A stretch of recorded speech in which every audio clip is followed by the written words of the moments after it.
Just like the street lights lit this town, like a fire in a blaze, gotta burn it down. Can't be afraid to leave this out. We got this far, don't know how. I see danger in your eyes. They know we'll burn down the night. Coming just like the sunrise. You know that we gonna let it rain. Tonight we gonna let it rain. Tonight we gonna let it rain. Just like the sunrise, we gonna let it rain.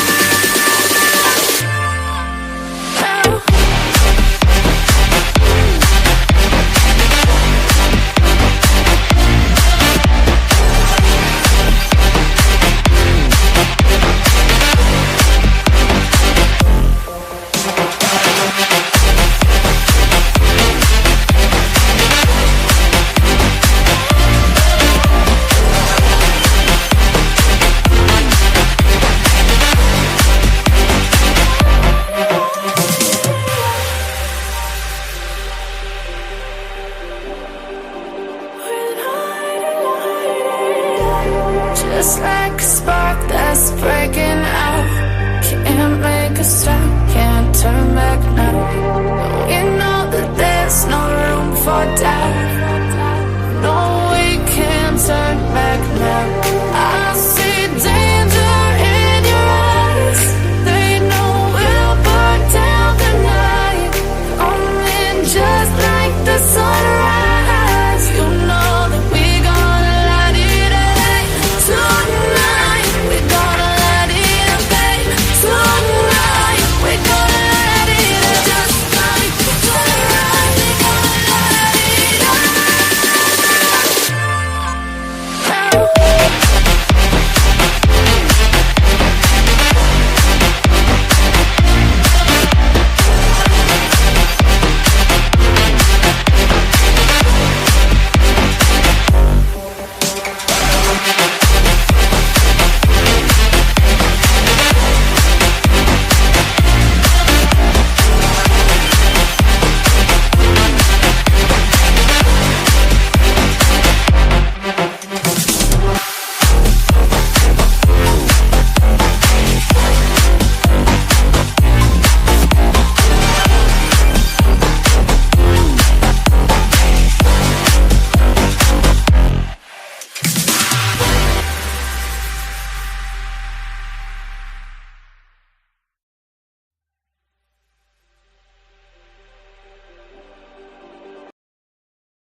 Sorry about that, everybody. Welcome in, welcome in, welcome in.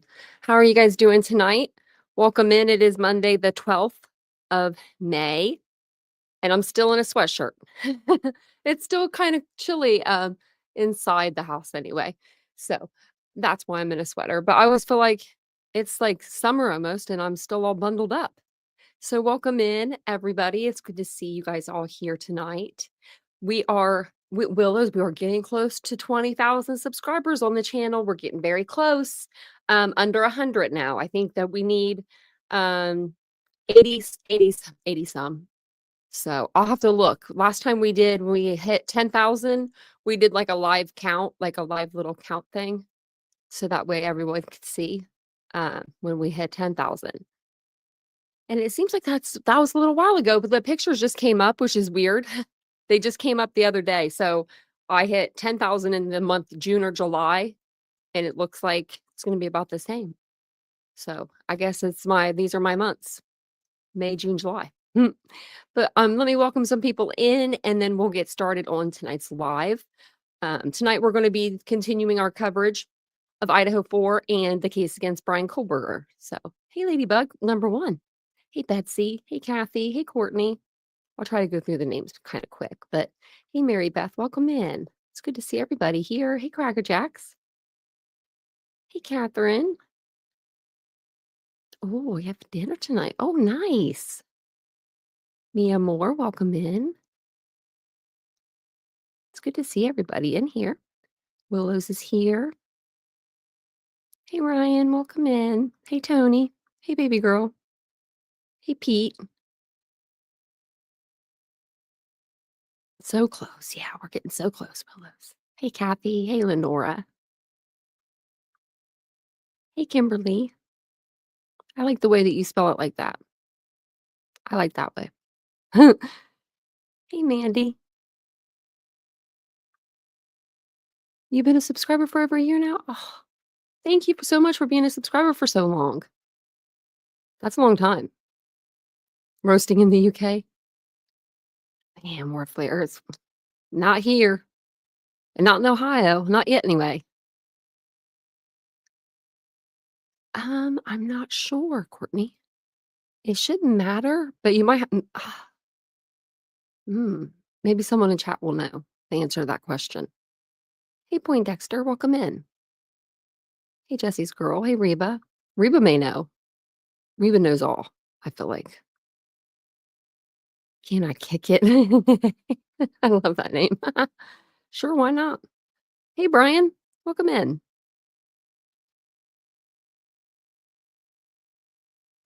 Hey, DM. So we're going to talk. So tonight, basically, we're so Ken Mays has come out and he has put together a video for us to watch. So basically, we've been finding out a lot of information over the past weekend. In particular, it was no different than every day. It seems like there's something that's coming out. But Dateline had come out with another episode and told us a lot of different things. But one of the things that they told us that we didn't know prior was that Bryan Kohberger was watching YouTube channels and different, channels that were relating to the Idaho 4. So one of the creators and the YouTube channels that he went to check out and see what it was about was a channel called Unsolved No More, and the creator on there is Ken Mains. He's been well known in, law enforcement for many, many years. I just personally know him from seeing him on like the ID channel, I believe it was, and then his YouTube channel here on the platform. But Ken made a statement, and we're going to go over that tonight. But before we go over the statement that he made, I was just going to give you guys a little background on who he was. So, oh no, she wants to know how she could gifting, like how to gift them out. Hey, Bonnie, welcome in. Hey, Petunia. Close to 100 there tomorrow. I better get warm here. See, I was watching a lot of him too in the beginning of in the beginning of the Idaho case I was. And then I don't know what happened. I don't know if we just started covering other cases and I just stopped going over. I don't know. I don't know what happened. I just stopped watching him. But there wasn't a reason for it. But this is who I'm talking about here because you might not know if I don't have his picture up. This is his background on his YouTube channel as well. And I just looked up who is Ken Mains, and this is what popped up. So this is his website, but it gives you a little biography on him. He's got a lot of things under his belt: United States Marine Corps, criminal justice degree, patrol officer, undercover narcotics officer, undercover FBI task force, district attorney's office, county detective, county drug task force supervisor, cold case detective, best-selling author, TV producer and personality, private investigator, and cold case consultant. So lots and lots of things. And I'm sure that if Brian was watching this guy on YouTube, maybe he looked him up. He might have read the same thing I'm going to read to you guys. So he might have known that he was who he was, because I'm assuming he was watching him because he was a detective, and he wanted to know how a detective would think and what they would be thinking about this case. That's what I personally think. But we'll go ahead and we'll get into reading this. If you guys don't mind, take a second, hit the like button. It'd be really greatly appreciated. Detective Kenneth Mains has built an extraordinary career spanning over 2 decades, fueled by his deep passion for helping families find closure in cold cases. And I don't know who it was exactly who reached out to him, but somebody had reached out to him in the Sebastian Rogers case. But he was like, I'm not taking on any cases at the time. He's doing something with like Oxygen or one of those channels right now. So he was already, locked into something else. But it says, widely regarded as one of the nation's top cold case investigators, Maines has earned his reputation by merging forensic science, criminal profiling, victimology, and crime scene analysis, becoming a critical figure in solving long-standing mysteries. Maines holds a bachelor's degree in criminal justice. Me too. From a different school, though, from Lock Haven University, and has completed master's degree coursework in forensic criminology with a focus on criminal profiling. His academic and professional background has equipped him with the skills needed to tackle the complexities of unsolved cases with precision and insight. As the founder of the American Investigative Society of Cold Cases, that's a big one, Maines has spearheaded efforts to reopen and solve cold cases, working with law enforcement and families to find justice. His law enforcement career includes pivotal roles with the Williamsport Bureau of Police, the FBI, and the Lycoming County District Attorney's Office, where he investigated everything from narcotics to homicides and organized crime, establishing himself as a well-respected leader in the field. Early in his career, Maine's leadership skills were evident when he was elected class president and awarded the Leadership Award at his police academy. And I saw a picture of that today, actually. Throughout his career, he has been honored with numerous accolades, including Police Officer of the Year, the Gallantry Star of Acts of Distinguished Bravery. I'm not sure if I'm saying that right. Probably not. And 3 Officer of the Quarter awards for his exceptional police work. Maines is also a respected true crime author. His books, including Unsolved No More, Echoes of Evil, Forgotten, and the 2-part series Murder of Gail and Tamara, offers readers a deep dive into the investigative approach and his unwavering commitment to solving cold cases. So that's a little bit about him. But he has his own, YouTube channel, and he has over that now. I don't know how many subscribers he has. 121,000. So I guess he keeps it kind of updated. And that's a little bit about him. So I wanted to just to share with you who he kind of was before I, popped him up here and was like, listen to this guy. But he was really popular with me. I don't know, like in general, I think his videos do fine, but I think when Idaho first started, I was watching every single thing I could possibly get my like little fingers on, or my ears could hear, and I remember at one point, if I remember correctly, and DM, you might remember this. Oh, I don't know, DM. Well, what I was thinking was, do you remember, wasn't him and Harsh Reality going back and forth at one point? Weren't they arguing at one point? I think that's when I like kind of stopped watching both of them. But yeah, I think they were. I think they were. I think that Harsh tried to say he was full of crap or something, and this guy was like, I'm not full of crap. And it was entertaining. But I like him. I don't think he's bad. I mean, I don't think he's a bad creator at all. Okay, so I'll go ahead and I'll play this here for us. If you guys don't mind, take a second, hit the like button, subscribe to the channel if you haven't already. We'd love to have you here. We do talk true crime daily on the channel at 9:15 p.m. Eastern Standard Time every evening. And then we do court cases during the day whenever we do have court cases to attend to. Good morning. I wanted to jump on here today to talk a little bit about. And I want to let you know they just put this out yesterday. So like a couple of days, he let a couple of days go by before he, made any, I guess, remarks to the Dateline episode. What's going on in the news regarding Bryan Kohberger and the Idaho murders, and specifically his connection, in quotations, to Unsolved No More. So this kind of started off on Friday night, I guess, where Dateline had an episode, a 2-hour special on the Idaho murders.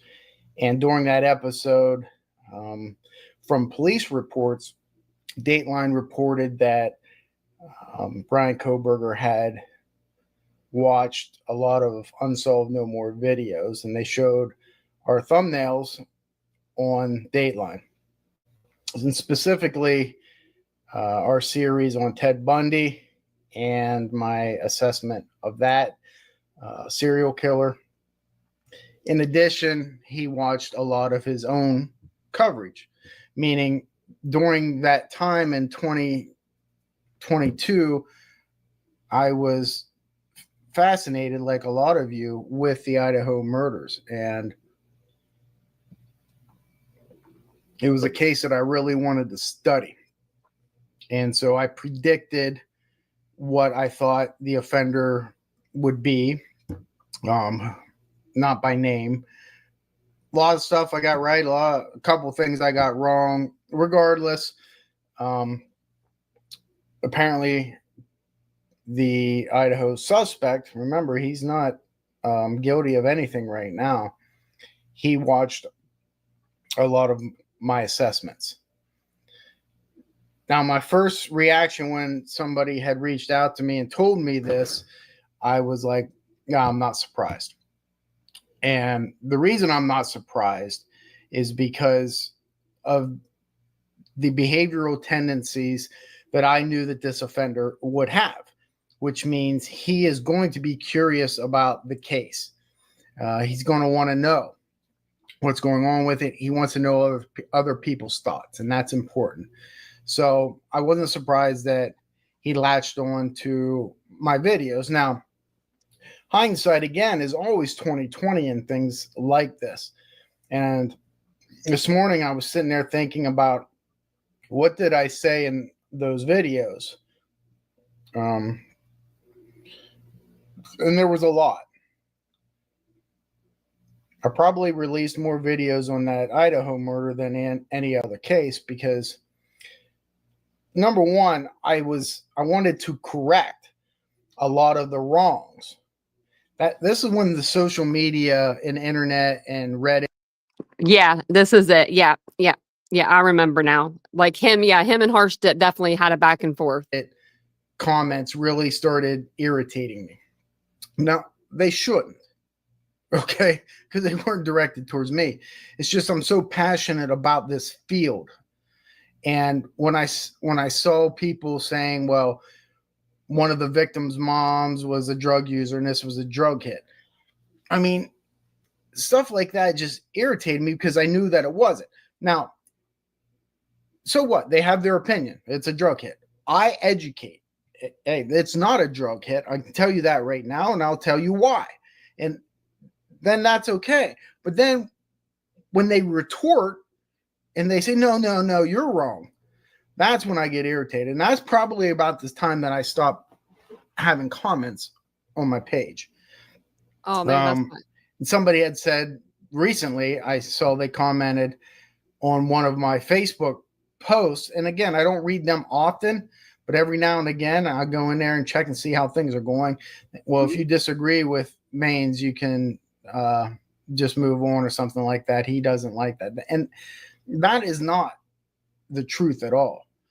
If you disagree with a logical explanation and back it with evidence and not just your gut feeling, I will certainly entertain your theory. But when you just spout off nonsense and you have nothing to back it up, and I don't care if you are in law enforcement or not, if you don't have reason to back it up, I will call you an idiot. Because you're hurting victims' families by putting stuff out there without basis.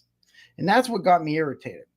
So I'm digressing a little bit. I don't want to go off on a tangent about that. I want to talk about the stuff that I had put out there. Stuff like it wasn't a drug hit. People that said that the knife sheath was planted, which I knew it wasn't. That he had left it in a panic because there was a fight. The fact that he couldn't have murdered 4 people within 17 minutes. And that's complete nonsense. So because of these myths, I wanted to get on the channel, which fortunately I have a big enough following that I knew that if I could get it out there, people would listen. And they did. Some good, some bad. But I mean, I got invited to Fox News, to do an interview with Mark Furman. I got invited to Ashley Banfield. I didn't know who that was at the time. CNN. And there were some others. And as always, I turned them all down, except for I did try Banfield because I was intrigued by the show, but that went south because they wanted me, I felt, to talk bad about the Idaho police, and I wasn't going to do that because I didn't see that. But that was the narrative, and they were staring me down, I felt. And when I didn't fall for the bait, like a lot of people do, they cut me off short. So I will never go on Ashley Banfield again. And that's funny is because I just had some contact with her program because they had run this special based off of Dateline, and they showed my videos and, you know, my YouTube channel, Unsolved No More. Kohberger was watching this. So that being said, I took some action this weekend. Remember, this just happened Friday. And what's the big deal? It's not, I mean, to me, it's not really a big deal.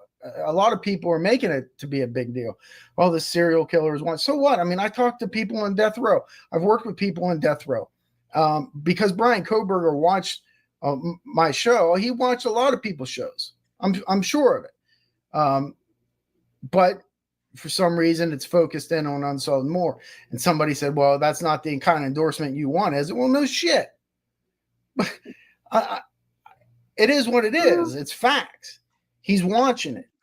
I mean, it's better than T-Rev, right? T-Rev saying that Bryan Kohberger called in his show. I mean, at least this guy's like, yeah, he's just watching my show. Why is he watching it? That's what I want to know. Well, we know why he's watching it, because you got your degree in criminal justice like he did, but you went off to do something with yourself. You were a Marine, and you went to be in, all these different agencies. We just looked him up. Bryan didn't get that chance. He couldn't even go to he couldn't even do the ROTC stuff in school, right? He got kicked out of that and had to go to HVAC. So then he tries again, and Pullman or Moscow, one of the two, I can't even remember which one he even applied to now off the top of my head, one of the police stations, and they didn't hire him. So I don't think he was going to really get anywhere with that degree, other than maybe if he was lucky doing some forensic work in a lab somewhere. Why? My personal opinion. Why 5? I'm going to school for criminal justice. That's just my personal opinion. 6, 7 videos, whatever it is of mine. Why didn't you turn off after 1? So, being the curious cat that I am, I want to figure it out. So there's 2 corrective actions that I took this weekend. One is I reached out to Dateline and said, hey, you're showing my stuff on your show. It's an NBC show. I'm signed with NBC. I have a new show on NBC coming out this fall. I would like to read those search histories of Bryan Kohberger's. You got them from the police and you aired it, so you have them. I want to see them. I want to see when he watched my shows, how frequent he did it. Now, I did see, I believe on November 18th is when he watched my Ted Bundy series, The Evolution of a Serial Killer. That's what was reported. But I want to see it. I want to see the search warrant from the Google search history or YouTube, whatever they used, out of curiosity. But that's only going to tell me so much, right? If I want facts and I want to get to the bottom of it and I want to learn and I want to grow as an investigator, which is what I always strive to do, I have to reach out to the source. So I did. I reached out to Bryan Kohberger and I simply asked him, hey, it's being reported that you watch a lot of my criminal assessment videos, and in particular Ted Bundy, but there was there was a multitude of videos of mine that you watched. I want to ask you why. As a professional in the criminal justice field with 20 years of experience, 10 of them undercover, the other 10 working cold cases, whatever it is, with the FBI, with DEA, with district attorneys, all those things that I did, I want to know, why did you choose me? It surely wasn't my good looks, right? It had to be, I'm hoping, the content. That's what it was. Because Well, it's because you're an ex-cop or, detective. I was My correct in opinion. my criminal profiler of you? What was it? So I'm going to speed him up a little. what I did. Let's see. So I am now awaiting his response. Now, I did preface my correspondence with him by saying, I know you're coming up for trial in August, and you have to be careful about what you say, but you are smart enough to know what you can say and what you can't say. So I would appreciate a response. Now, will he respond? I don't know. But you have to try. I want to know why. No, I mean, certainly this. Ken, you're a detective. You should be able to detect this, right? He ain't going to write you back. He has not spoken to anybody. He barely speaks to the judge. I think he said a total of 4 yeses, maybe 5 yeses to the judge,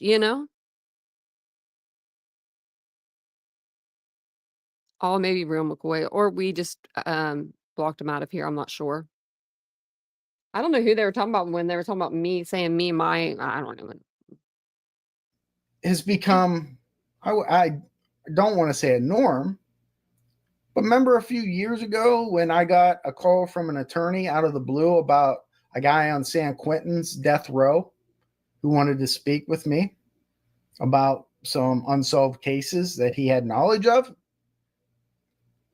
Now, that was the first time that ever happened to me, where someone from death row. I mean, I've talked to prisoners my whole life, my whole career. I've ran confidential informants from prison, but nobody from death row. So when they reached out to me, I wouldn't say shooken. That is not the term. Maybe surprised. Why are you reaching out to me? Of all the criminal justice field people there are, why me? That's what I wanted to know back then. And the answer I got was simple. You have a good reputation of being fair, being firm, and quite frankly, you're good at solving cold cases. I'm just going to say it right now. You came up on his For You page. That's...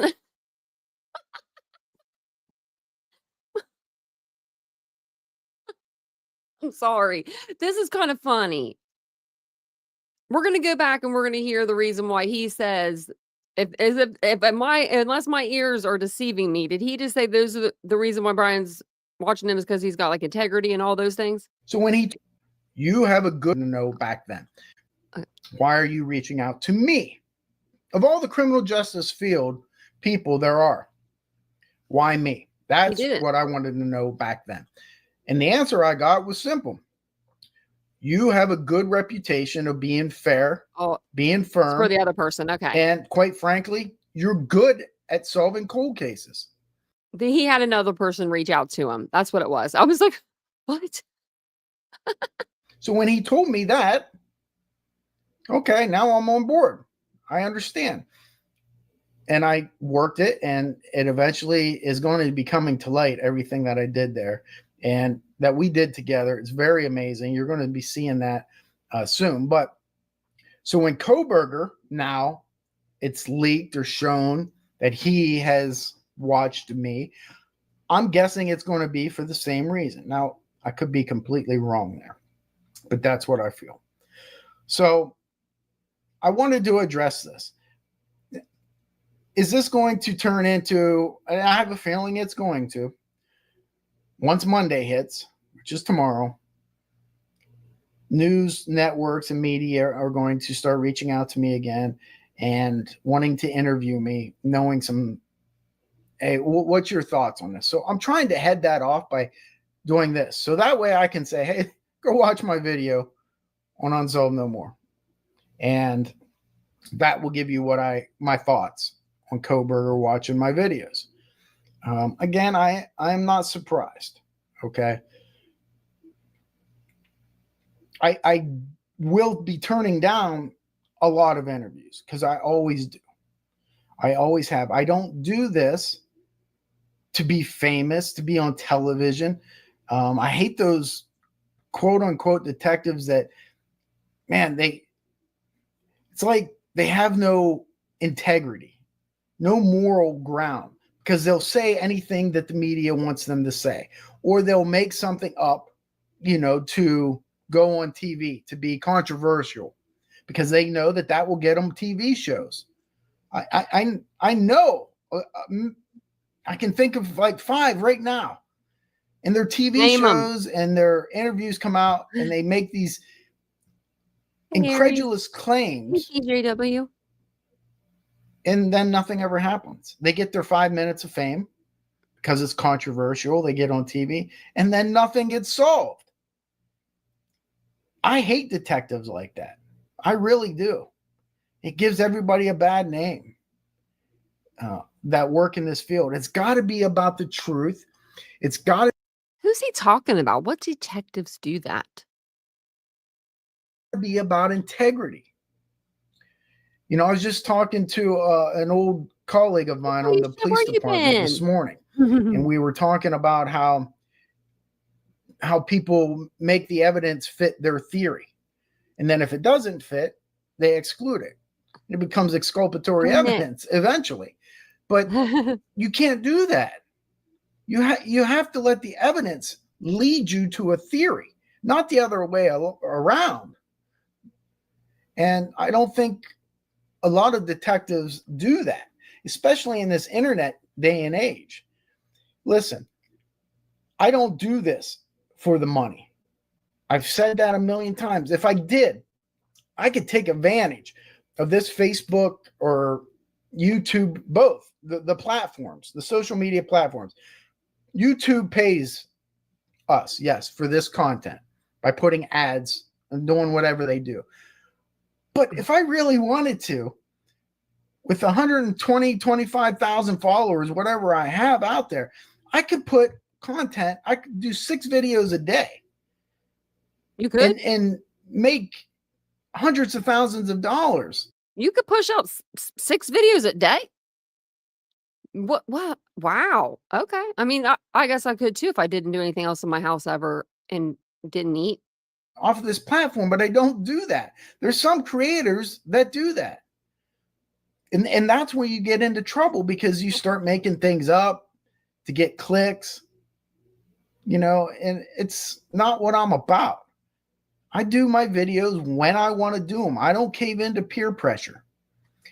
When the national media contacts me for an interview and says, well, we think that the police screw up on this Idaho case. They got a rookie investigator leading it, and we'd like to interview about it. Okay, yeah, well, I'll do it. And then I start to praise the investigator because I thought they were doing everything correctly. And then all of a sudden, yeah, it's time for commercial. And then I'm done. You know what I mean? You stick to your guns. Be a stand-up person. Don't be a yes man. That's my 2. He might be just too slow, and the news anchors are like, we're running out of space, like air, dead air. No offense to him, but that might be what they're doing. My book back here. If people want to know why I have success in cold cases, read Mastering Cold Case Investigations. It's on Amazon. You can go to my website, kenmains.com, and get it. Actually, and I'll leave a little video at the end of this. Is this a book promo? So you can learn more about it. But there's a reason why I've been right about a lot of these unsolved cases. For example, Brittany Drexel. You can go back and watch my video before Raymond Moody was arrested. I profiled him to the T. Carrie Mae Parker is another one. I don't know who that is. Tiffany Valente. That wasn't equivocal, but still, it gets the point. The Idaho murders. I mean, I had 90%. I had Kohberger profiled. Crime scene assessments is something I'm very well versed at. I'm trained in it. I'm passionate about it. Delphi murders.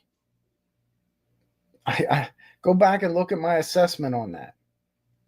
You know, sure, I wasn't 100%, but you're not going to be 100% on all of them. But when you're 80, 90%, that's pretty damn good. I don't know true crime. And it's not through guesswork. It's not through I think theory. one that I know it's of. through applied knowledge. I know he got do I have this on? I don't know how this like on full screen. Yeah, I do. I know that he got an award back when he was a detective for like solving a cold case. But that's the only, and I think it's like this. No, that's not the picture behind him. So, but I'm not sure exactly how many cases he's solved. It's through circumstantial evidence, indirect evidence, direct evidence, all those things combined. That's how you make a proper assessment of a crime scene that you can give to a family member or you can give to law enforcement. When Brenda Condon's case is eventually, I shouldn't say eventually solved, because I solved it. I solved that case. So when law enforcement decides to listen to me, and I think they know that I'm right, but they just don't want to admit it because, hey, egos are the detriment of cold cases, not lack of evidence. It's egos. And once they see that, they'll find out that I was 100% on that. Well, I'll say 95%, because there's always going to be something that you get wrong. But that's about as arrogant as I'm going to get. This same police officer that I was talking to this morning said he were talking about TV shows and stuff like that, and how my assessments were normally right. And he said, "How do you are so humble?" And I am humble because I'm blessed with a talent, I believe, to help. But I'm certainly been accused of being cocky as well. And I am that as well, because I know I'm good. Now, that could sound cocky. He's got as much, okay. I'm not trying to be mean or nothing, but we went to school for the same damn thing. And you don't see me every night on here going, you know, we're discussing the case tonight because I have my degree in criminal justice and applied science, right? And I bet you I graduated with a higher grade point average than him. I'm going to say that I'm pretty positive on that because I was an excellent A student, even though I did my schoolwork all on the same day. But the only thing that difference is he has is experience. But man, yeah, it's okay, Ken. And so he says it don't bother him, but I think it bothers him a little. So be it. I'm tired of defending it. When you know you're good at something, you know you're good. You don't have to tell everybody all the time. Just do the job. Do it correctly and do it for the right reasons. Actually, yeah. I'm going to agree with him on that when it comes to true crime. Good at something, you know you're good. You don't have to tell everybody all the time. Just do the job. Do it correctly and do it for the right reasons. And I think when you do that, your passion shows through it. I'm going to admit it. I know my passion be coming through here like a wrecking ball some nights, especially, you know, when it comes to kids cases. When it comes to kids cases, especially, I will throw down. I'll go straight through the microphone. Like I want to go through the microphone, through the camera. But, it's just because the kids' cases get me fired up. They really do. And I have rapper blocked so many different ways to Sunday. There's like 15 rappers in there now at this point. Your transparency. And I'm big on transparency. So, hey, I'm humble and I'm confident. I'm both. So, if Kohberger and all the people on death row in San Quentin, when I talked to that San Quentin death row prisoner and he said, well, everybody up here knows Ken Maines, that scared me for a brief second. I'm like, how the hell do these San Quentin, of all prisons, death row, know me? He said it was because of your work. So be it. Okay, Do they get YouTube? Do like they get like, does prisons get internet time? Like, not like, I know like social media is off limits, but with their little tablet, because I'm wondering when he's saying work, if it's his YouTube work or if it's his work solving unsolved crimes. The field I chose. That's the field I love to be in. I get very upset about people that don't take this field serious and they put out YouTube videos for clicks and for likes. I don't like it. I don't have to like it, and I don't cave into peer pressure. That's just how it is. The Idaho murders I wanted to learn from that, and I did learn, and I'm still learning from it. But I'm hoping that I taught in all those series of videos that I did, I'm hoping that I taught you something. So we don't make the mistake of one, accusing somebody who is innocent. Police and amateur detectives do that all the time. And number two, you don't hurt victims' family members. Like if we go back on these videos and he's talking about Bryan Kohberger's guilty, well, we're going to talk. Actually, I was going to show you before his arrest, but I bet you he has something in there where he's insinuated that. FBI agent who wanted to be famous, and he gets on national media and says, well, I think we ought to be looking at one of the Idaho victims' father for this quadruple murder. Who said that?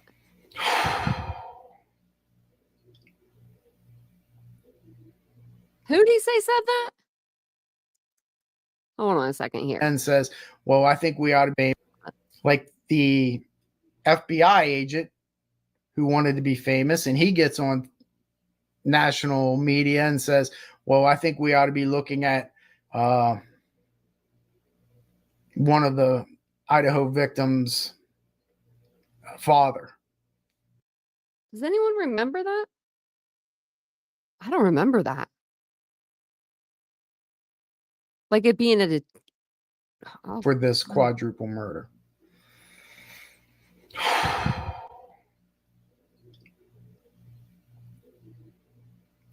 And then people listen to him. Why? Because he's on the national media. He has those 3 letters, FBI, behind his name. Retired. You could be dumber than a box of rocks, and people will still tune in, Ken. I've seen it. I've witnessed it. I don't know why they do it. Should have never had the job, in my opinion, if that's your assessment of this case. Go back to working money or drugs or whatever it was, because you're no cool case detective. I'll tell you that. Oh, I forgot about him. And all that did was hurt the victim's family. Why?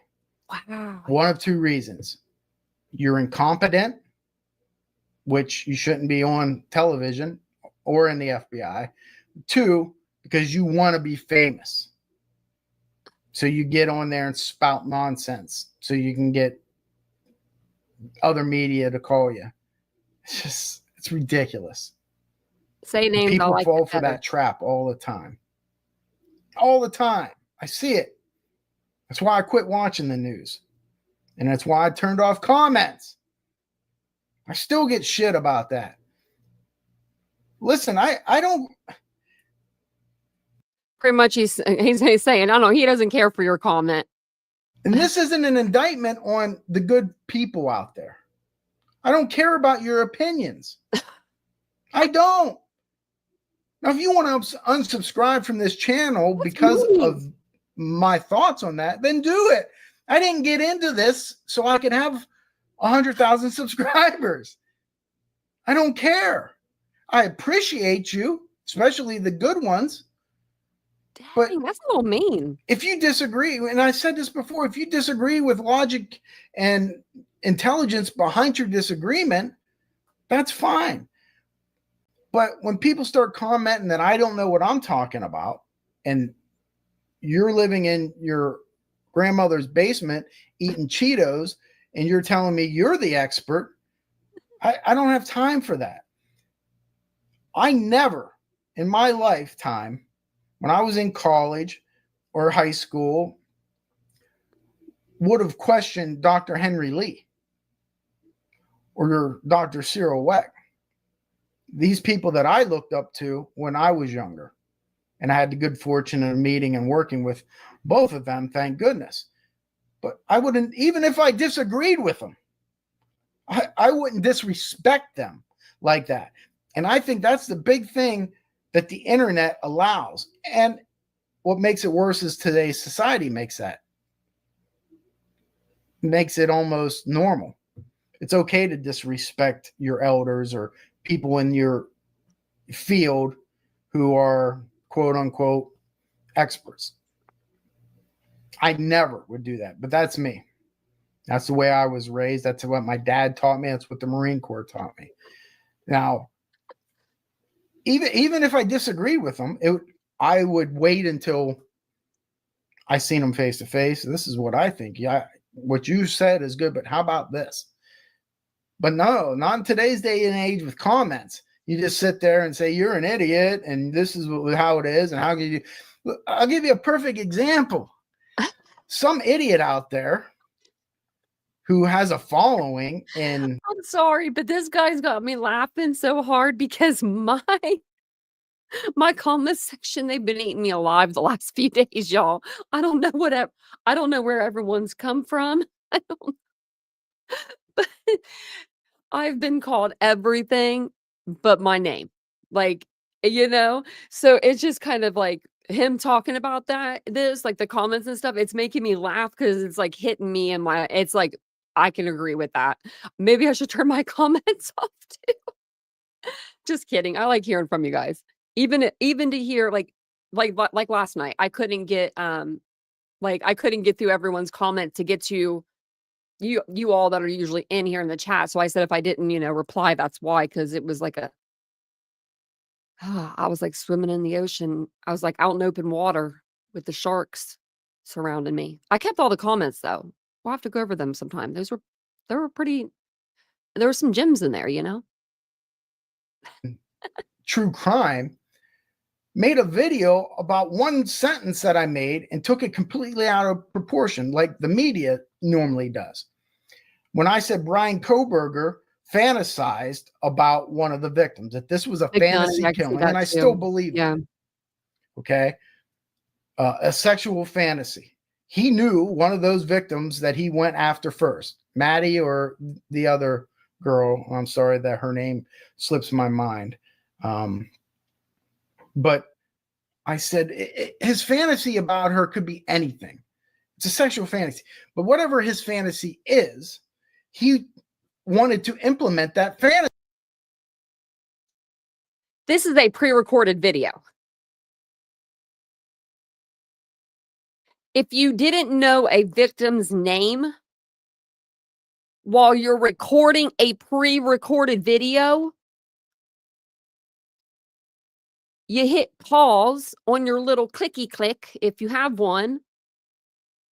You look up the victim's name and then you roll the tape again.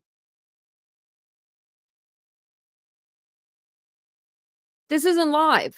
If this was, and then even better, if this was live, you look it up, you say, oh my gosh, I am so sorry. I forgot Kaylee's name. I need to look it up. But he just He just did that. Fantasy. Maybe he was just for, let's just say, fantasizing about having a pizza. Now, I said that not jokingly, but as an analogy to his fantasy. His fantasy could be anything because we don't know what's going on inside his mind, but it was a sexual fantasy. How do we know that?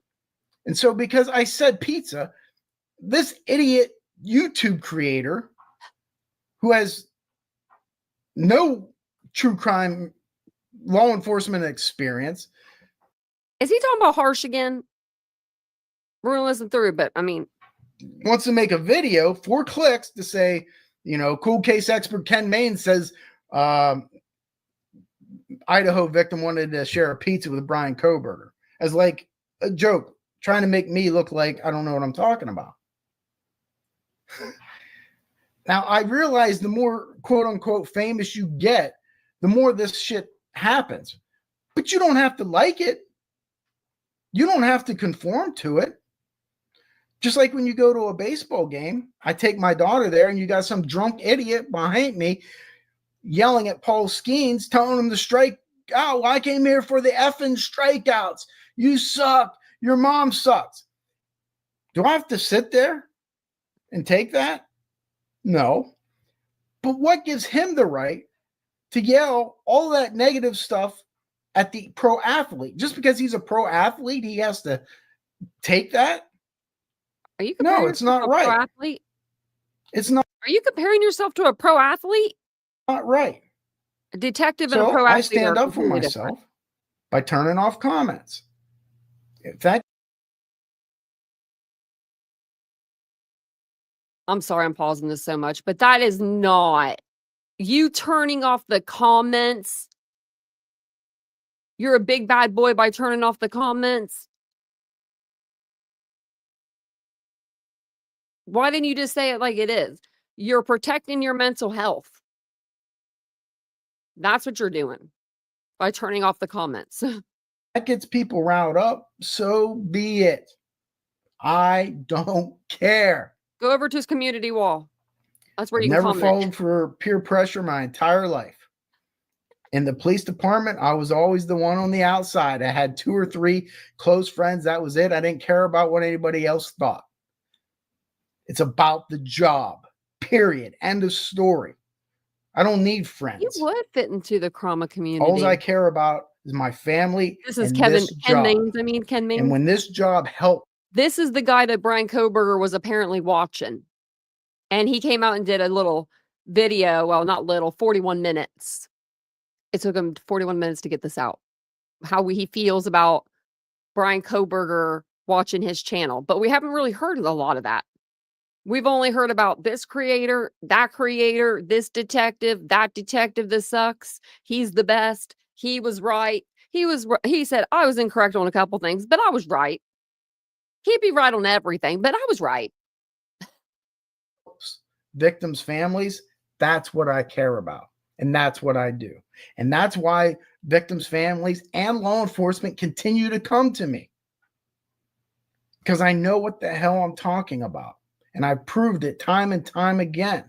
So back to the beginning, why Bryan Kohberger is watching my videos is most likely because he feels I know what I'm talking about.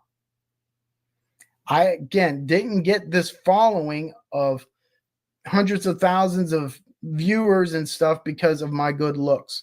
I am 50 years old and I'm beyond that. It's because of the knowledge and the ability to help people. All I want to do. So, he's 50. With that said, once Dateline responds to me, if they do, I will let you guys know. If Bryan Kohberger responds to me, I won't hold my breath. Number one, because he's going to trial. He would be smart to not respond, or if he does respond, to choose his words very carefully. But I want to know, and hopefully one day he will respond and tell me why he's watching my videos. If you haven't watched my videos on that. Because, man, I was just sitting there in my WSU sweatshirt laying in bed and I was bored and I was thinking, I need to know what's going on with this case because let's say he committed these murders because I'm curious to know what's going on with my case because I murdered these kids over here in Moscow. I can't really go driving over there and asking the reporters at the door. So I've got to get on YouTube's, got to go the back way. I'm not even watching regular news. I'm going to go to YouTube's and find somebody. And I bet you this guy just happened to be on the For You page, or maybe Bryan typed in detective, Moscow murders or something like that. And he popped up. But that's, I don't think, I don't know what kept him there, but I know what got him there, I think. Idaho murders, please do. Because everyone was talking about the same stuff. We were all talking about the same stuff pretty much.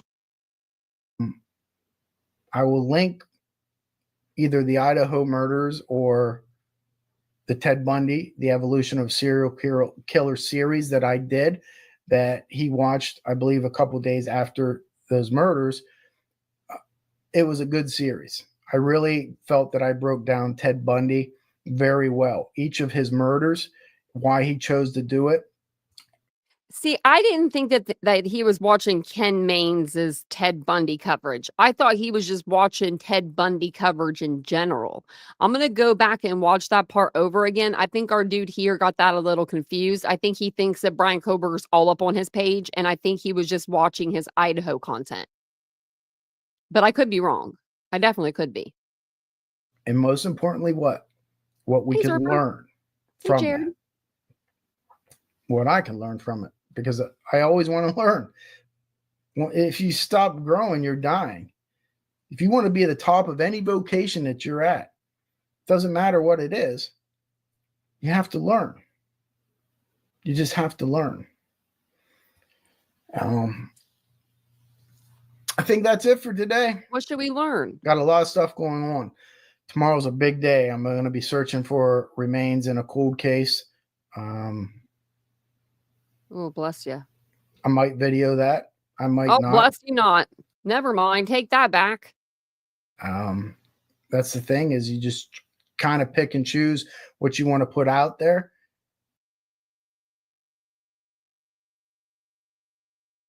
If you're looking for remains of a person, obviously, obviously it's a person.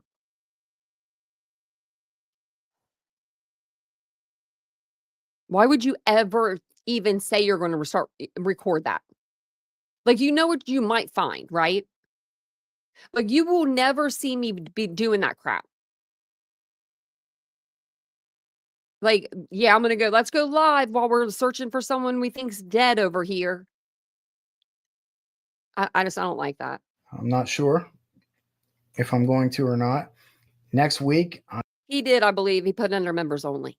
I resume filming for the show on NBC. Wrapping that up, hopefully, in a week or two. Next week, they will be announcing, actually tomorrow, I think, maybe Tuesday, they will be announcing my new show on NBC. In some magazine, I think Variety or something like that. They're doing a feature article in Vanity Fair. Listen, I'm very proud of the work that I did on this new TV show because I got results. And here I'm going to be cocky a little bit again. And if you don't like it, you can shut it off right now. But probably my best work in solving cold cases will be shown on this new TV show. I got results. And you're going to see why some people call me a legend in true crime. Now, that's about as cocky as I will get. Who the hell said that? And you're going to see. It's easy to solve. Who called him a legend in true crime? I'm gonna have to say no. I'm gonna have to say no. I don't even. If you would have said Ken Mains to me, yes, before Dateline, right? I said, who is that? I forgot about him. I forgot about him from watching him from the beginning of, Idaho. I don't know what happened. I watched him a little bit and then poof, I didn't watch him anymore. So I don't know what happened there, but they call me the legend of true crime, I thought. So, Ken, we're going to have to talk about this here. Of murder when there's a smoking gun, when you're matching up a bullet with ballistics, or you're matching up DNA, when you got a truly who's done it, Brian liked him. That's 50 years old, and you figure it out by some small leads, some small clues, like Phyllis O'Brien case that I figured out. It's true. It's Hey, Frenchie. It's ecstatic because you're helping so many families, and you're going to see that in this new show. So watch next week when they announce that as well. Yeah, I want to see. Hey, thanks for watching. Again, I don't do this every day, but when I get a chance to, when I feel something's important, I'll put it out to you, and I hope you enjoy it. That's all I can say. It's this genre, this true crime thing. Don't let me know in the comments below because the comments are turned off. For me, I'm just teasing about them results. It's about working for the victims' families and to satisfy my own curiosity as a detective. Once I get onto a case, I get curious about it. The Cherry Mahan case, I was very curious about that, and I did an assessment, and that's what I do. That's the gift God gave me, and that's the path that I'm going to follow until I'm no longer on this earth, is work cool cases. And I am humbled to be even mentioned at the top of my field. Humbled. My 15-year-old self that was reading Helter Skelter would know that in 2025, I would be known as one of the best cool case investigators. Okie dokie.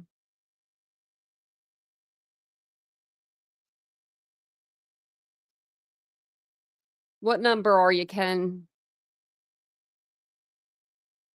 Oh, that's great. It's difficult to definitively name a top 10 as best. But we got... Well, no, we're not giving me any names here. FBI Cold Case Initiative, Army CID's Cold Case Unit, Jason Moran, Cold Justice. I don't see no Ken Mains on the list, but okay. In the world? In the world. Thank you, Karma, for becoming a member. And I love your videos, by the way. I was binge watching them today. He's something else. Something else.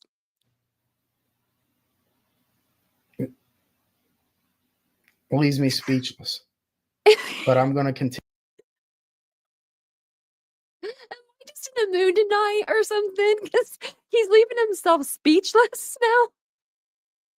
I'm speechless. Am I the only one? I think it's me. I think I'm going nutty at this point or something. Lack of sleep. I don't know. Because I'm not the world play that in the world. I'm speechless. Leaves me speechless. But I'm going to continue to do it because that's what I do and that's what I love to do. So thanks for watching. I'll keep you updated. Mains out. What's the rest of his video? Okay, what? Are these going to be like just people that talk about him or something?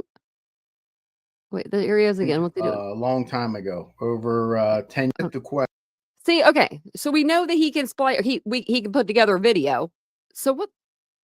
In my career as a criminal investigator, I can say without reservation, detective. Okay. Okay. And then he talks about something else. What's he talking about here? Is he unboxing something? I don't know. So I always get the question, how do you become a cold case detective? Ken Mains, how did you become a okay, it's just going over. I'm like, what is going on? It's a full moon. Oh, that's probably why rapper's on his rap game. Oh, you're welcome, Karma. Karma. It could be either or, though, you know. Your name could be either or because you're serving up some karma left and right. And I love it. I'm here for it. Harlow, I know. He's something else, a little something else, right? Could you imagine if I came on here and I was like, I'm legend in true crime. I'm legendary. I think more people on the app know who I am than know who he is. And he has way more subscribers. He has 100,000 more subscribers than me. I'm talking about like in our little true crime genres, you know, like, oh my, okay. So that's Ken. That's Ken for you. I went back and went to his popular videos. I was trying to see like find a video that, you know, he had put out over the Idaho 4 murders prior to Bryan being arrested. That way we could kind of see what Bryan was kind of watching. And this one popped up. Let me see if I'm going to go back actually and see if there's any more that are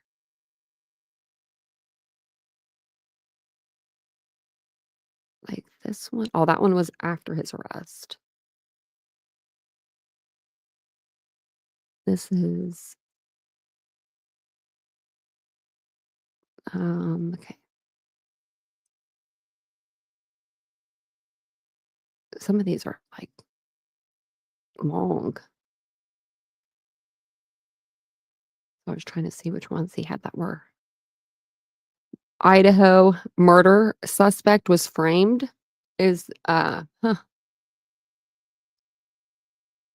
way he's putting that seems a little clickbaitish, you know what I mean?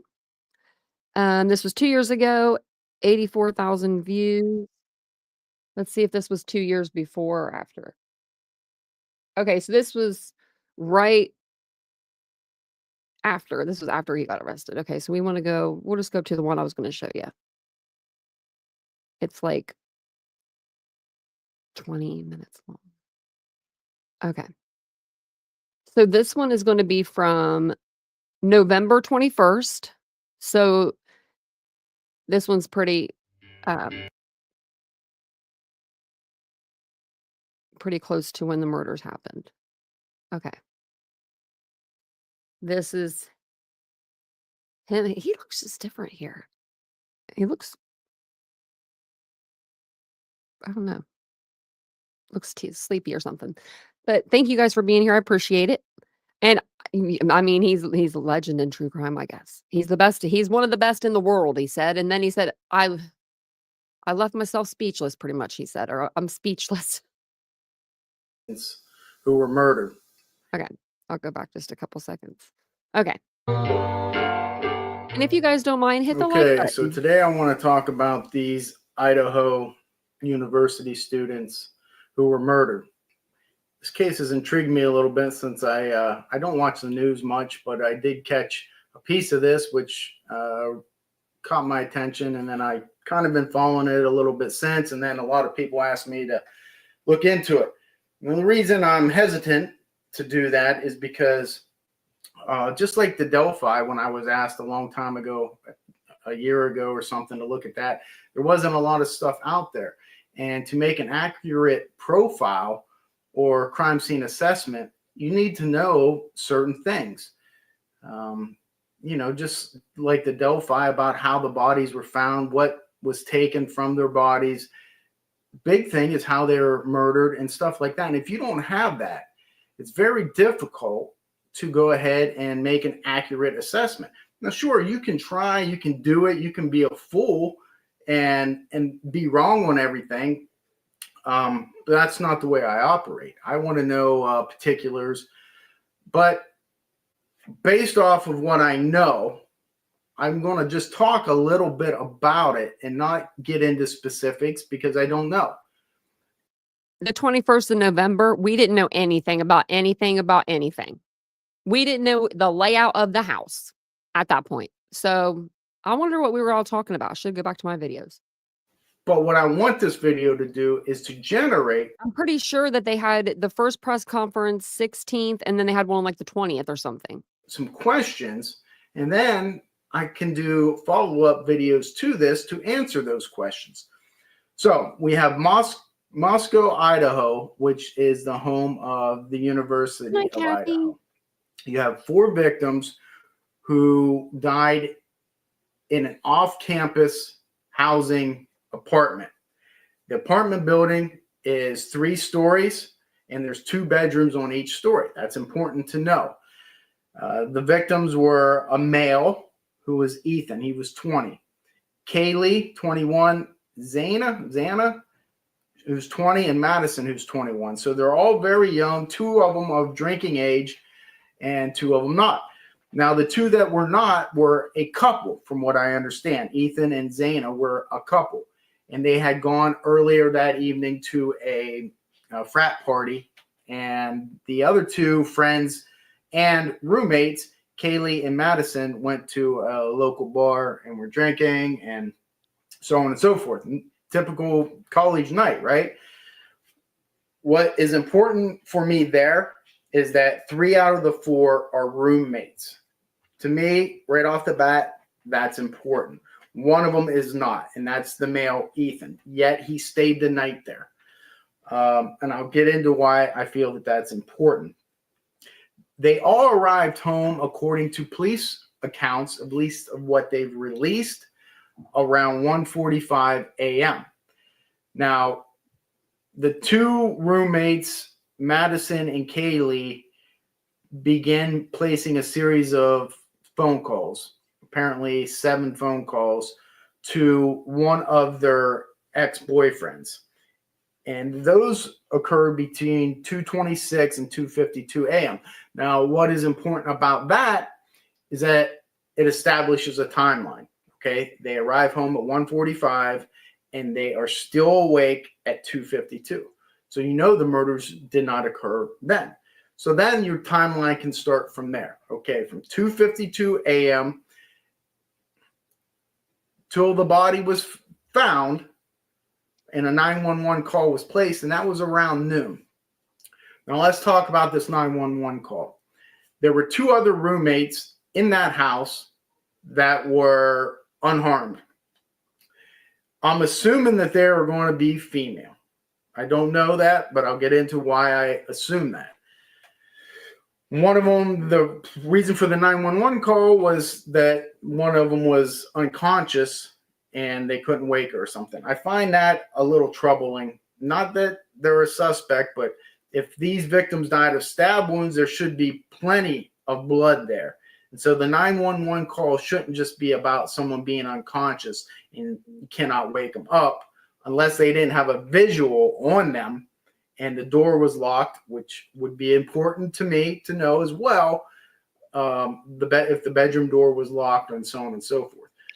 But if they died of stab wounds, which they did, then the 911 call should have stated, hey, it's not just unconscious. She is bleeding bad or whatever it is. So not that that's a red flag for me, but I'd want to know more. I think there's more there in that 911 call than what they released. So I think in a crime like this, I'm going to say that you can narrow that timeline down of the murder from 2:52 a.m. to when it gets daylight out. So let's just say 6 a.m. There's 3 hours within there that this crime was committed. This was before the probable cause and all of and all of that stuff too, just to let you guys know. And I don't even know if we had to have gotten the picture from the outside of the house by now, though, with the stuff going down it. And I'm gonna let my dogs in. I don't know if you can hear them. She's pushing on her weight on the door. She's leaning against it. I should open it real fast. I'll be right back. Couple of things that I didn't like that I saw. The mayor, who obviously has no criminal history or crime scene experience, saying that it was a crime of passion. I didn't like that because you can't tell that. You don't know that. Number 2, the medical examiner saying it was obviously personal. You can't tell that. You can't tell that. You have no idea whether it was personal or not. Yeah, you can. I think you can. If one out of the 4 had more severe injuries, I would think maybe that person was the target. I don't know. But I'm assuming there is a way to be able to tell if it was targeted to one person. A large knife being used. I think of a K-bar. A K-bar is a Marine Corps weapon. And the reason I think of that is just because that's what comes to mind when I think of large knife. But it could certainly be any type of large knife according to the medical examiner. They have never seen anything like this. So it seems like they're very experienced with this. That town had not experienced a homicide in 7 years, and certainly one of this magnitude. The one picture I saw was of blood oozing out from the inside to the outside. That's pretty bad. So I can't give any. I would be a fool to sit here and say, hey, you're looking for a white male between the ages of 18 and 27. You just don't know right now. Because you're damn close to his age. He should have went that route. You could have been like, I was only a year off. I don't know enough. I don't know about how the bodies were found.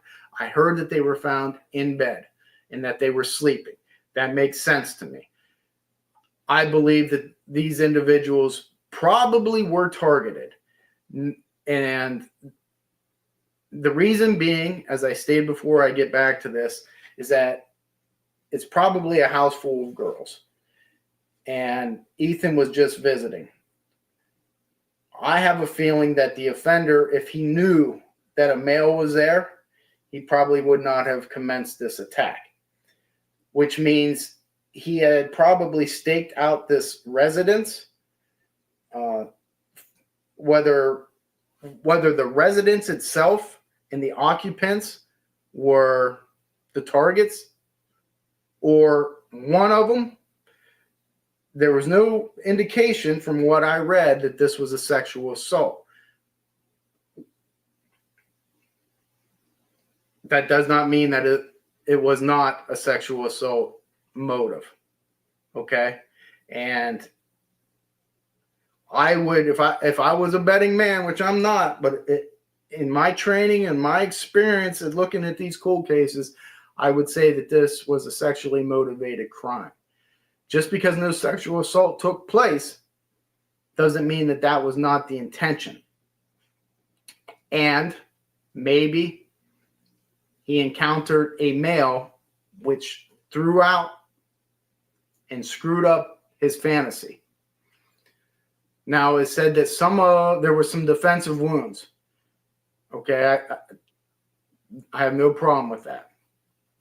I think the police chief was quoted as saying, how could no one else wake up during these attacks? Apparently, he would be a novice also, and there's no knock on him. Okay, if he hasn't had any murders in 7 years, I mean, what experience does he have if he doesn't read up on it? He doesn't study the methodology of serial killers or just killers in general. Because that statement is, I mean, I could answer that for him. You could answer that for him. It happens all the time. Look at the Ted Bundy case with the Chi Omegas when he went in there and beat, 2 of them to death. 2 survived. And some other ones survived. They didn't hear anything.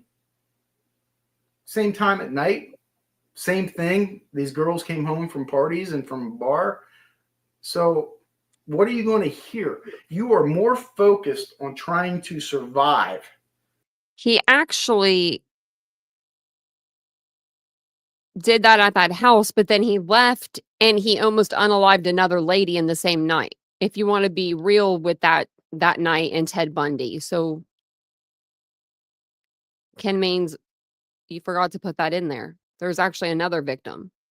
The attack, then you are letting somebody know you need help. I don't know this, but I'm going to guess that the people that had defense wounds were laying in the same bed as another victim. Okay?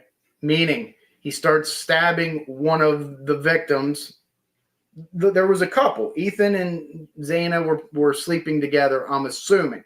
I don't know that. But I'm betting one of them are the ones that have defense wounds. So you think of Ronnie DeFeo, and he uses a weapon, a high-powered rifle, to shoot and kill his family. And you know what?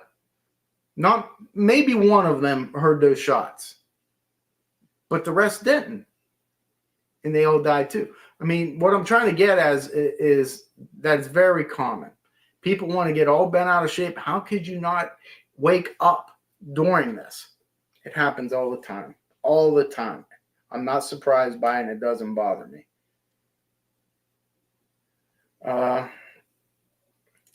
That no forced entry. They had a key lock, I guess, but they also had sliding glass doors. Again, I don't know how often they lock their doors. The best source of information is going to come from inside that house, meaning the two survivors. If I also had to guess, there are 3 levels on the house and 2 bedrooms on each. I mean, if I had to guess, if the other survivors were home during the assault, I would guess Your guess they is going to lived be on wrong. the 3rd floor. Yeah, your guess was They wrong. were the ones that survived. Your guess is wrong. And the other 2 floors are the ones that died. That's just a guess. And the reason I'm guessing that is because he encountered a struggle, which the offender probably didn't expect, being that time at night. And he fled. And before he finished off, before he went to those 2 areas, or the upstairs area and those 2 bedrooms. It's very difficult, though, because you don't know the exact layout of the house. I don't know it. So I can't say, but none of us in general terms, at this time. I mean, that's what I think about this case. You can't tell whether it's an experienced offender or not. You really can't tell that from what is released. Entryway could have been made through the sliding glass door that wasn't locked. The keypad, apparently it was a party house, so a lot of people had access to that. But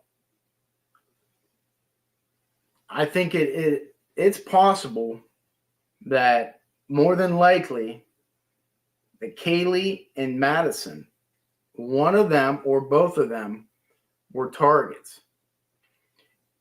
Being that they were targeted that night, followed home or whatever, and the offender didn't know about the mail in the house, or it was a stalking situation where somebody was watching that house, knew those 2 girls, and maybe the other 2 surviving, if they are females too, which I'm gonna say that they probably were, that the offender's intent was any of those girls in that house, one or the other. But I'm quite sure the offender did not know that the male was sleeping over that night. That's my guess. You can't say it's personal. Now, what you can say is more than likely, if it was, remember why people die, okay? Greed, sex, revenge. Those are the 3. Now, under those, there's a lot of subcategories. You know, money falls under greed, jealousy falls under revenge, things like that. It's got to be one of the 3. In this instance, background will tell you whether they owed money or something like that. But if they did, a lot of times those type of crimes would be done with a gun. Here you have a knife. The offender brought his own weapon. You can rule out a burglary gone wrong, I believe, without a doubt. I think when they spoke and they said that the community is not at risk, I think that is very, very reckless. very reckless.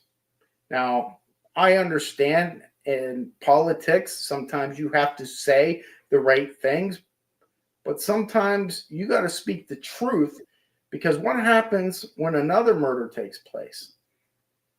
And then you have to backtrack on what you said. And maybe that murder could have been prevented if you told the truth and said, hey, look, this community is not safe, because it's not. Make no mistake about it. This offender, I believe, could strike again. Maybe not anytime soon, but if this was a sexual fantasy type of murder, which I believe it was, that was the motive for it, I don't believe he fulfilled that fantasy. So if that is the case, he will strike again in order to fulfill that fantasy that he's been thinking out for maybe years. That's just my opinion on it. I think that this is how I feel. Me personally, if my daughter was at that college, she would not be returning. Sir, your daughter would be an adult and she'd be able to do whatever she wanted. What is She going just on? I'd err on the side of And maybe- caution. She's not returning. We'll enroll later when this guy is caught, or we'll go to another school. That's just me, but I'm very overprotective, and maybe it's because I've seen hundreds, if not thousands, of cold cases and murders. So, you know, that's just the way my mind operates. This is very tricky. People need to exercise caution in that area, and that's just speaking the truth. In what area?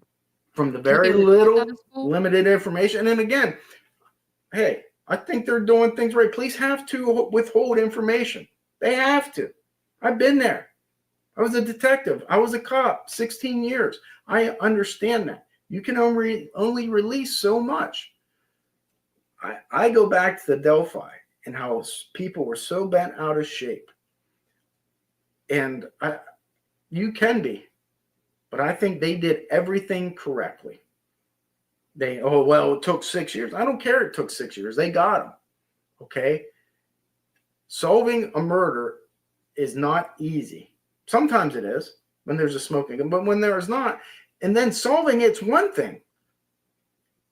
Proving it and prosecuting it is something completely and totally different that most people don't understand.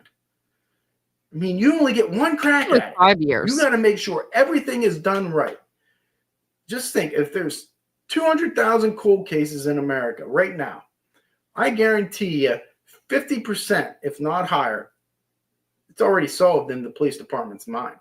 They know who did it. It's just they can't prove it. It's not what you know. It's what you can prove. Now, in this case, it seems that they don't know. They have no idea right now.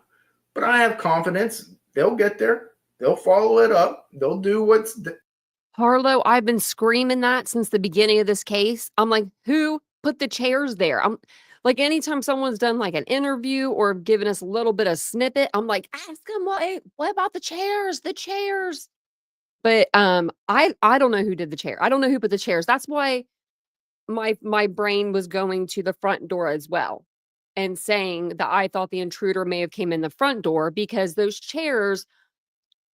Okay, so when you collect evidence at a crime scene and you are leaving the place, like you're locking up the front door, or let's say a back slider door, you're going to put a crime scene tape on there, a couple pieces of crime scene tape, and then you're going to call it a day, right?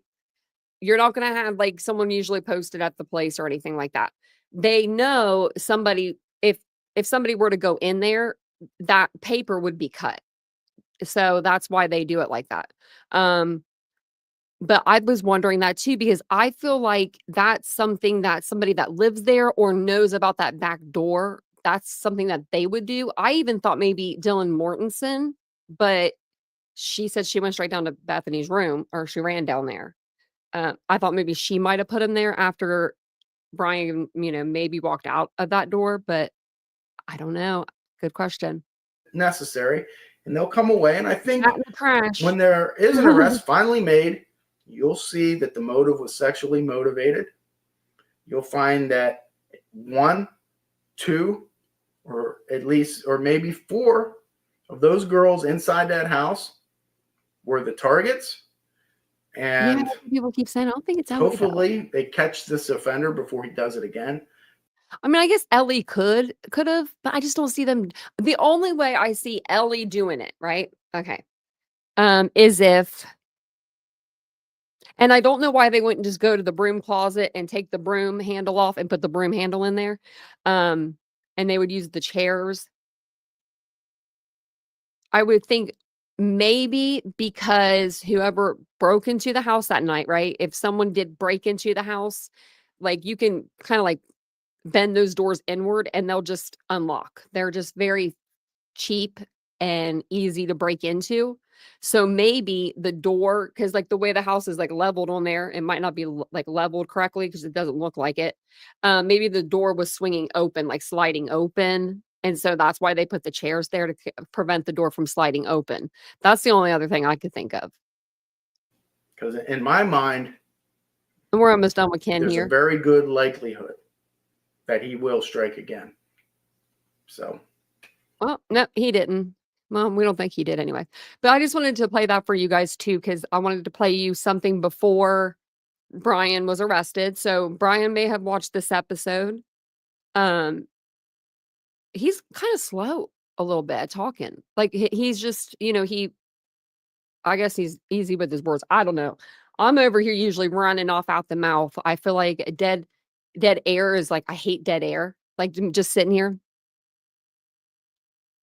I can't even do it for long. It gets me. Oh, wow. Broke in one night and left roses all over your bedroom. I'd be freaked out too. Was it, what's that guy's name? The Night Stalker, remember him? That's how he would break into people's houses. He would go up on their balconies. Oh, thank you, Crumb. I appreciate that. Is he Southern? I don't know. I don't know if he is or not.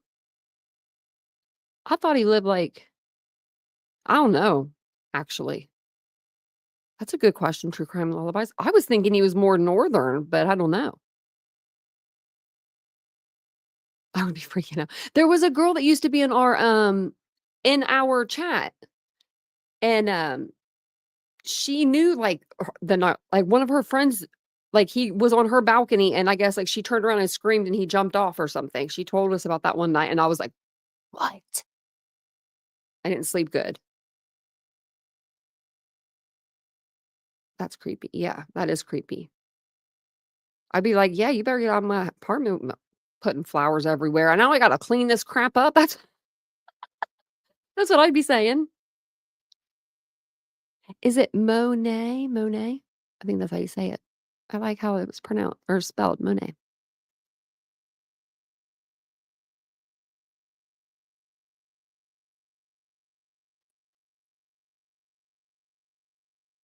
Yeah, that's just weird. I don't.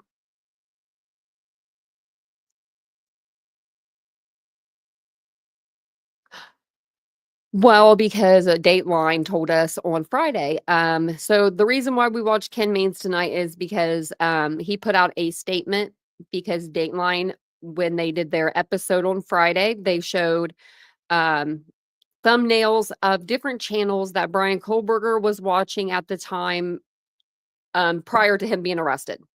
So for the 6 weeks prior to his arrest, he was getting on YouTube and he was looking at this guy's channel. And we all kind of know him from the true crime community a little bit. Some of us did, some of us didn't. Most of you guys didn't know who he was. But he is a detective on the YouTube streets, ex-detective. And then we just watched another episode to, show what Bryan Kohberger may have watched himself. So if he was watching I don't know if he watched all of this guy's videos on the Idaho 4 coverage or if he just watched some of his coverage, Yeah, Richard Ramirez was the Night Stalker. Yeah.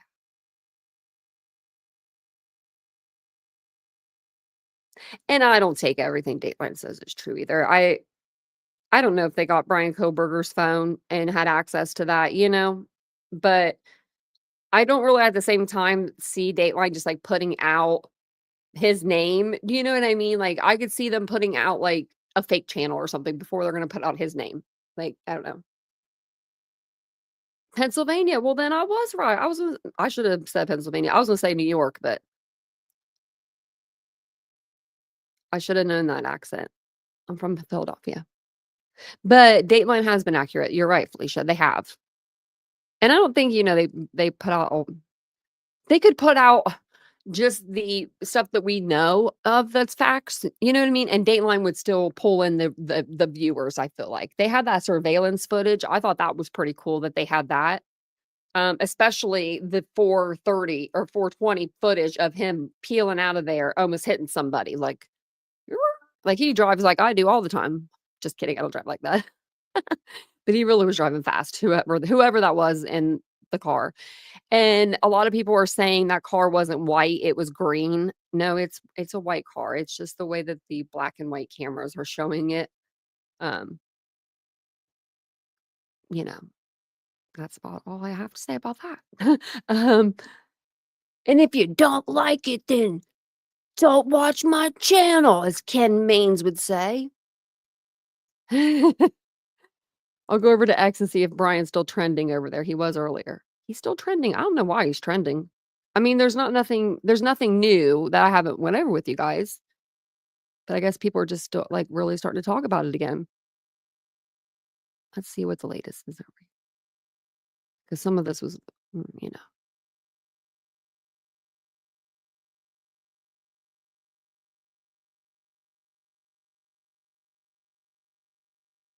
don't know what this person. I think it's going to be crazy again.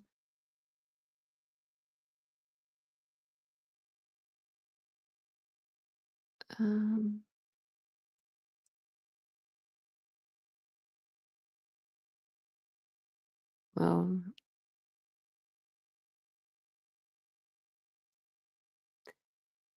people are fighting with each other. Oh, Gray Hughes is over there doing another animation. I mean, can't he just do the same animation he has? Like he has to, I don't know. I mean, it is pretty smart to sit there and just do your animations on your live. I mean, not do any work beforehand. You just go in there and just do that as your live, Someone asked if the trial will be televised. That's a good question. Does anyone know that question? I mean, I know that they're going to have it's going to be on their YouTube channel, or not their YouTube. I'm sorry, their state channel, like the Idaho State Judicial Cases channel. I'm wondering if it'll be on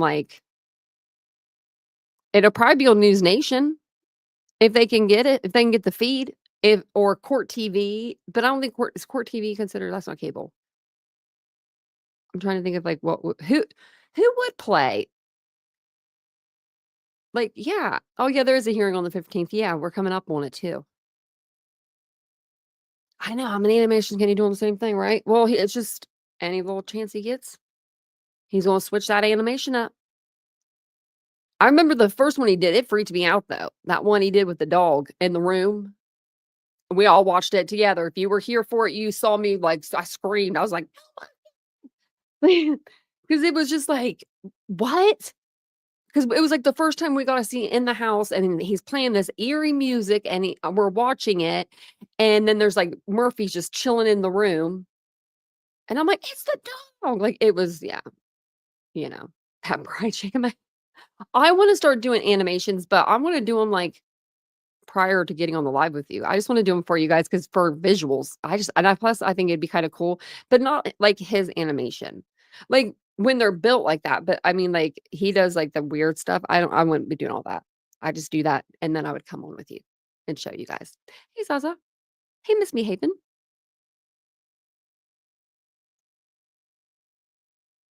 Yeah, like, yeah, what if you just add the new information to the old animation? That's what I was thinking.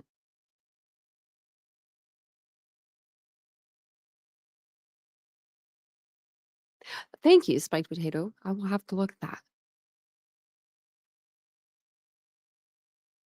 Yeah, Ethan's parents have said that. Yeah.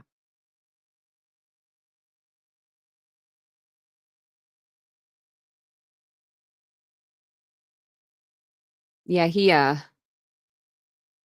I mean, these were good kids. I think that um maybe we're looking back on what we would have done maybe at their age. But, I think they were really good kids. I just really do. I think they were. And and not like it matters, but toxicology results will all come out. And I know I have a feeling that they're going to come back as, just alcohol. Now, I would even be surprised, maybe I wouldn't be surprised, but I would be surprised if even marijuana was in the system. Like I wouldn't be, in a way it's just marijuana, but in a way I would be, because they just don't seem like the type that would smoke. But I smoke, so I mean, shoot, can't say nothing. Kara, you can't guarantee you can guarantee Nancy Grace will be covering it as close as they'll let her get her camera. She will too. She will. She'll be in there with those green gloves again. Her kid made her. Remember those bright green gloves? Mhm. I hope Nancy's covering it.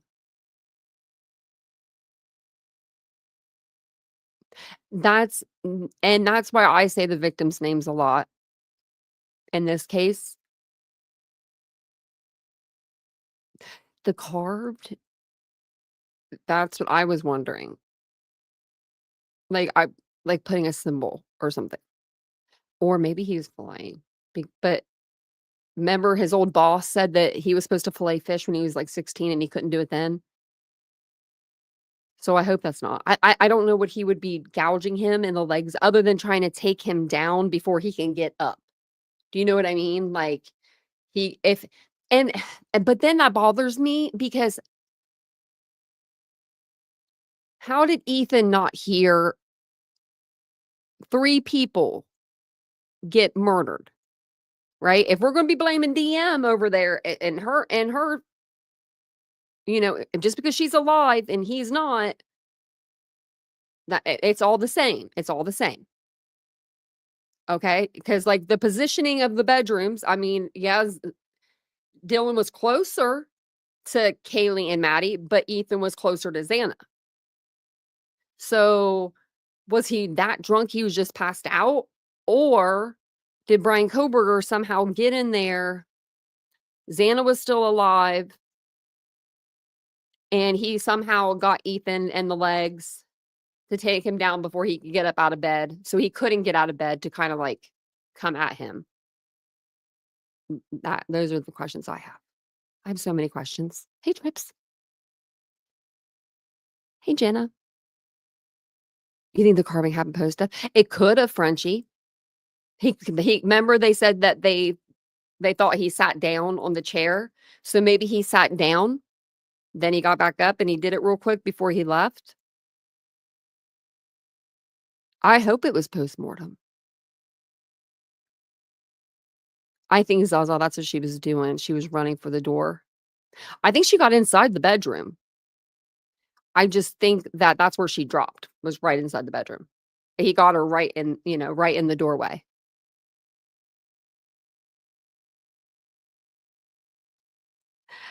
I know, it's squeaky. I told him. He better too. We're getting close to that 20K. We're less than 100 away over here. You guys might even get us there tonight. I don't even know.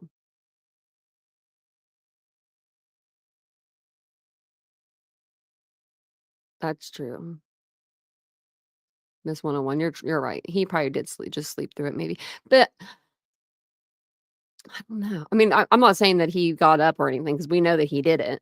But you're right. He probably just He probably heard, I mean, even if he did, like, even if he heard noises, he probably was just like, "Them girls upstairs."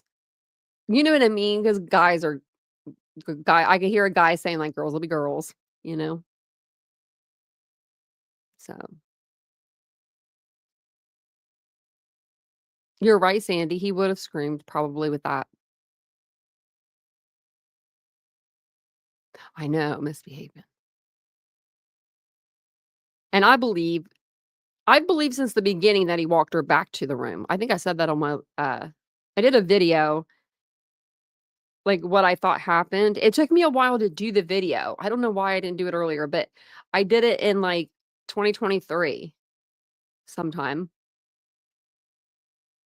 Yeah, the PTSD has to be horrendous for both of them, for, Deanna and for Bethany, because Bethany was out in her room in her little cocoon, enjoying her life bubble, not hearing nothing, not experiencing nothing until Dylan called her. You know what I mean? And it was like all hell broke loose after that. Oh, thank you, Ladybug. I appreciate that. It's been a lot of work, but we're almost there, guys. We're almost there. I said I was going to take a break at 20,000 too. I think I might take a couple days off, maybe, or a day off. You know me, I'll be on. I'll be on. I say that every time. I'm always like, I'm gonna take a break. And like when I mean a break, I mean like one day I would be without you guys for one day and be back on here. Oh, you got to see the Dateline. I wish you guys could see it. I can't put it on my page because they took it down last time. I went and I looked, and they like blocked it from certain like countries from being able to see it, and then they just completely removed it off my channel. I don't know if I got a copyright strike, because I've only gotten, I think, one of those. And I can't remember if that's what it was from. Thanks, Zaza.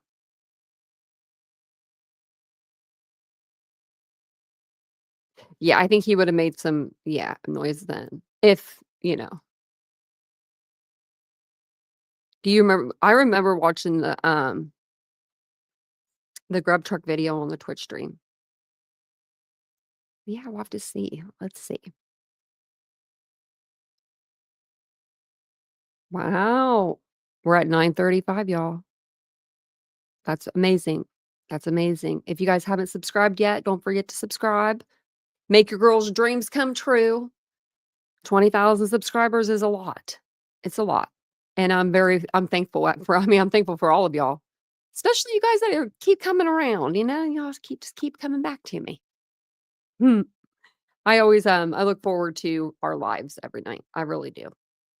That's why, like, earlier I was going to go live during like the day on my second channel. I might just do it tomorrow. I was so bored today. I was so bored. I was like, and I don't usually get bored. Like, I can usually think of something to occupy some time. I've got plenty of things I can do, but I was just like feeling really bored today. And then as soon as as soon as I put the post up, I was like, man, I don't know if anyone will see this in time. And then, I was like, "Oh, I don't know." And then I just didn't end up doing it. So I think I'll probably do it live tomorrow over there. If not, it'll be sometime this week, but definitely we'll get a live in, a couple lives over there, because it's second channel, and we need to go over there and chit chat it up. At 3 in the morning, Judy, you better get to bed. It is sad, but it's good,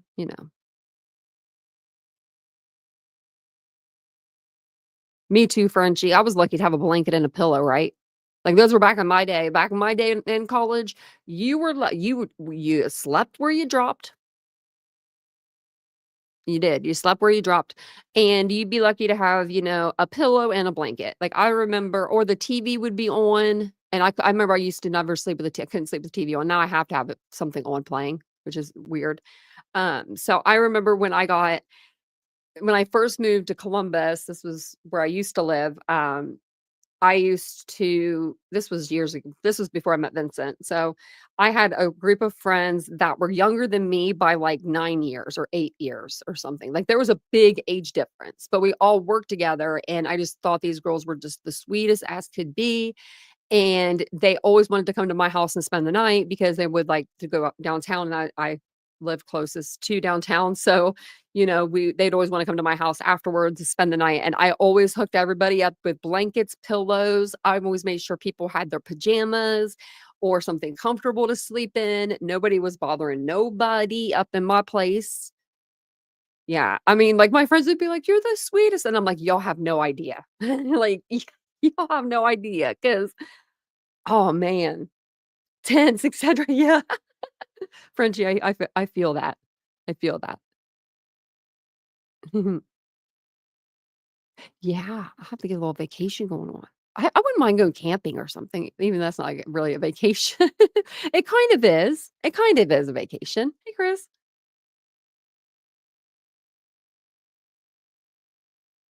Yeah, Felicia. That's why I don't find it hard for DM just to see Xana and think she's passed out on the floor. Because sometimes you have to sometimes you have to lay on the floor because if you're in bed, it's spinning.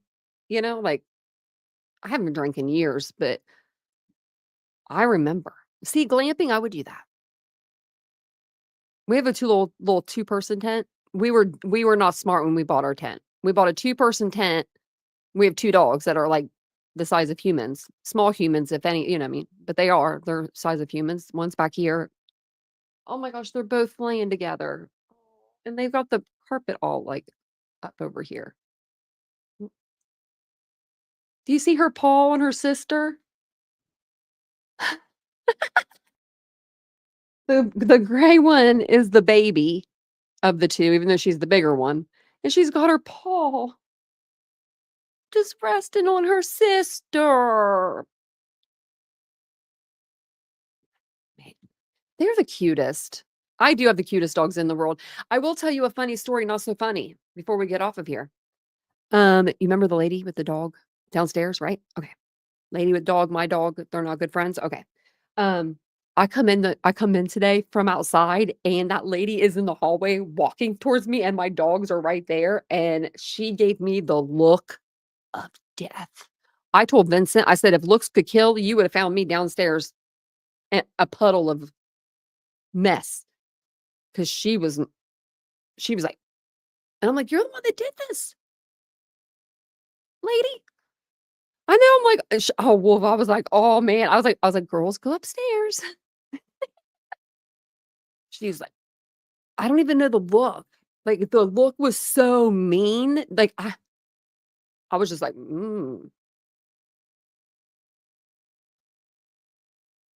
I remember this spring. If I laid on one side around the room would go. I'll give you a little piece of advice. If you, I don't know why, and I don't know if this works just because like I think it works in my head and it's like a, just a head thing. But if your belly is ever upset, or like I don't know about the room spinning, just put one foot down on the ground to level yourself, like ground yourself, But if you roll on your right side, if your stomach hurts, it'll help your stomach feel better. Now, I don't know if this really truly works. It works for me every time. But an older lady told me this. She was born in 1919 and she was in her 80s or something when she told me this. This was forever ago. She told me probably 20 years ago. I heard this. So, every time my stomach has hurt ever since then, I always lay on my right side and I don't know. It always helps me. And she told me that. And thank you guys for saying my dogs are cute. They're my life. That's Mia. Yeah, Mia's the gray one. She just over here.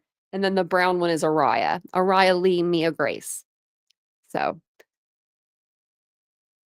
Grifter and a bug. She is Squeaky. I'm like, dang. I'm gonna have to and I'm gonna be going to the pool this summer with these people, like around, where they're gonna be around. I'm gonna be like, but I'm gonna jump off of here. But yeah, I couldn't believe it. Because I haven't seen her. She's been gone. I haven't seen her in a while. She's back. I think it was her anyway. Me and Vincent's both been like thinking, we're like, is it her? I mean, it is. It's her. But thank you guys for being here. I'll be back on tomorrow night at 9:15 p.m. Eastern Standard Time to talk some true crime stuff. Some stuff. I've got like, oh my gosh, I've got all this stuff down here actually too to go over with you guys. Oh, I have windows for days. Okay. So many windows open. But if there's anything that you need me for, make sure you email me at titaniumbuiltboo@gmail.com. If not, I'm going to let you guys go for the night. Have a wonderful evening. Have a wonderful day tomorrow. Have a wonderful Tuesday. Oh, and it's 11/11, so make a wish. Bye, guys.